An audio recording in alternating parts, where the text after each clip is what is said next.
Hello and welcome to my easy to understand guide to the Gentlewoman magazine and media language.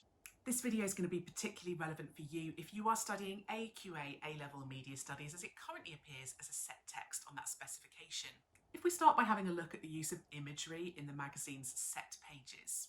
A lot of the images are very bold and bright, particularly on that front cover, very arty and aesthetic. There does seem to be quite a focus on fashion-related imagery, so images of makeup, images of fashion designers, for example. And so this use of media language is going to kind of promote this magazine as perhaps being kind of lifestyle magazine, maybe with a focus on fashion.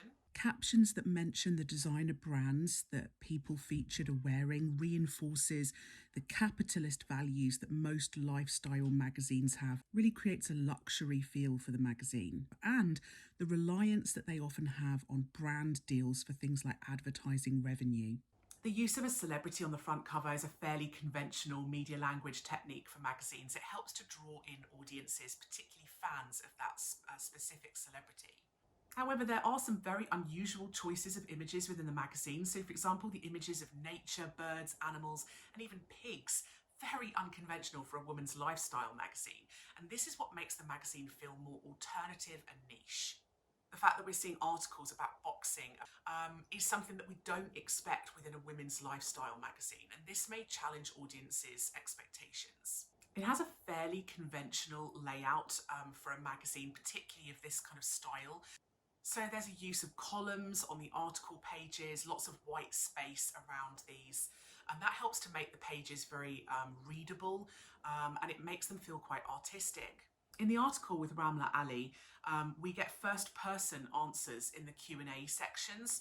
It means that we as a reader are given her perspective on things, her opinion. And this is going to make audiences feel a bit more engaged, as though we're able to communicate directly with her. There are some unusual things though. So for example, on the front cover of most magazines, the masthead is in the top left corner.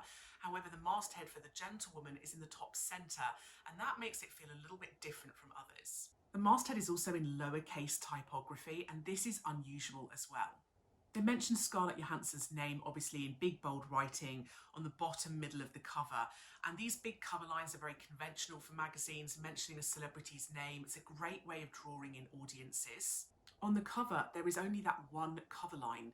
And actually on magazines, predominantly, they often have 5 or 6 cover lines. So having just one cover line, again, makes the magazine feel quite alternative and different. Some unusual elements about the magazine is that there are very large images and minimal writing on several pages.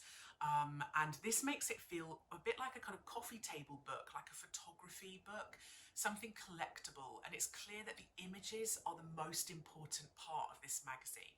The use of the blue skies in the imagery, as well as the rainbow, creates iconography that is really positive and hopeful and represents nature and the environment as being really utopian and perfect.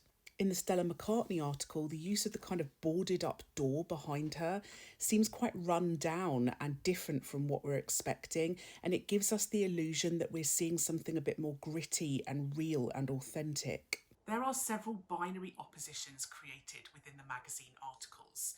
These binary oppositions help to create drama, conflict, and more excitement and entertainment amongst the narratives that they are writing about. For example, in the article about the boxer, there's a lot of focus on Ramla Ali versus her opponents. A lot of the wording talking about how she defeats them, how she fights them, how she tackles them. Lots of focus on being a professional boxer versus an amateur one. In the article about Stella McCartney, for example, there's a focus on the fashion industry being in competition with the environment and the conflict this causes. So, for example, the idea of vegan fashion and eco-fashion. And in the article about Nep Castle, there's a very clear binary opposition between nature and the threats to nature. So these binary oppositions clearly position audiences to sympathise with one side. We're supposed to support Stella McCartney and vegan fashion. We're supposed to support the environment.